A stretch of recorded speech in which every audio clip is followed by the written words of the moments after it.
Bonjour, bienvenue sur Browsing Safety. Nous sommes actuellement à l'European Data Protection Supervisor, qui est un contrôleur européen en termes de protection des données personnelles en Europe.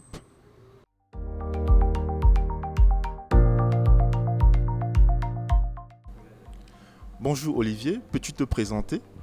Donc mon nom est Olivier Rossignol, je suis le responsable de la communication du contrôleur européen de la protection des données. Et quel est le rôle de EDPS?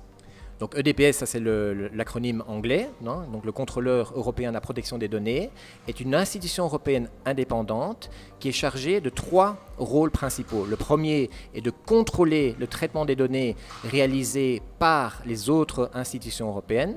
Le deuxième rôle, c'est de conseiller le législateur européen, donc le Parlement, le Conseil et aussi la Commission quand elle vient avec un nouveau texte. Et le troisième rôle, c'est de jouer un rôle de coordinateur, c'est-à-dire qu'on se réunit une fois par mois avec les autorités nationales de protection des données des 28 États membres au sein d'un comité qui s'appelle le Comité européen de la protection des données. Et que représente une donnée personnelle concrètement? Alors ça, c'est une bonne question qu'on nous pose souvent. Donc une donnée personnelle, c'est très simple. C'est tout ce qui permet de vous identifier directement ou indirectement. Je donne un exemple, une photo. Une photo ne va pas vous permettre de vous reconnaître directement, mais si je sais qui vous êtes, je pourrais lier ça à votre nom. Et qu'en est-il d'une donnée sensible? Alors une donnée sensible est une donnée personnelle, mais qui est un d'autre ordre. Par exemple, une donnée syndicale, une donnée politique, une donnée sexuelle, une donnée médicale, très important. Si je sais par exemple que vous avez une maladie spécifique, vous pourriez être discriminé pour une offre d'emploi, par exemple.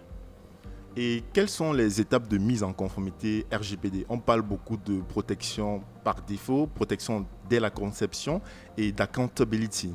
Que signifient ces trois éléments? Alors là, vous couvrez énormément de domaines en une question, donc je vais essayer d'être assez bref.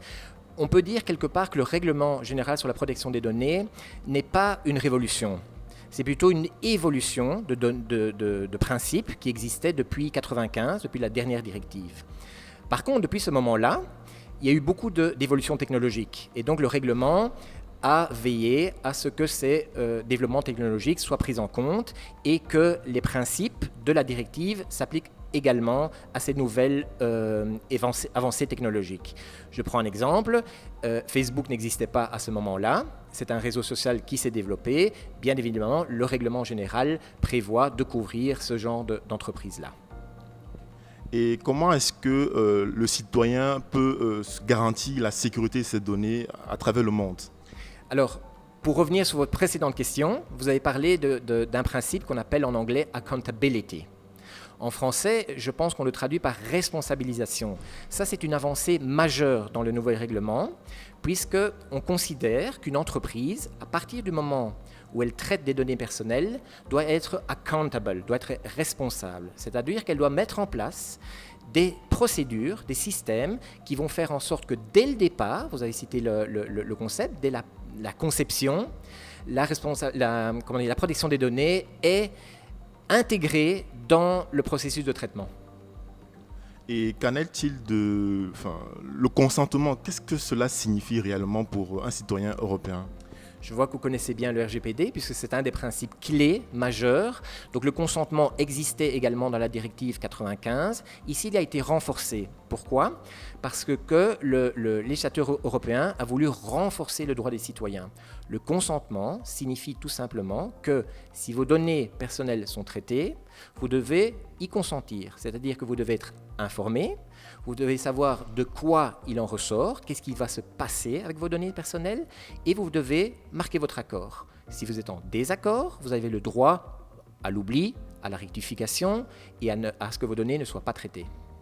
Et dans le RGPD, on parle beaucoup de responsable de traitement, qui est l'entreprise, et on parle également du DPO, du Data Protection Officer. Quel est son rôle exact?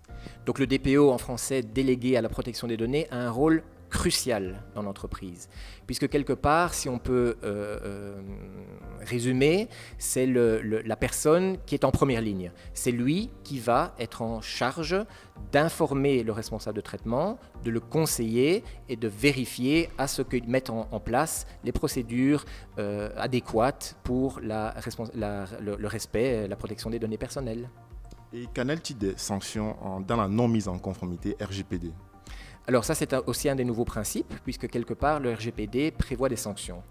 À partir du moment où une organisation, une entreprise commet une violation des données personnelles, elle est susceptible de devoir payer une amende qui peut aller jusqu'à 4% de son revenu annuel brut ou de 20 millions d'euros, c'est-à-dire des montants qui sont très élevés.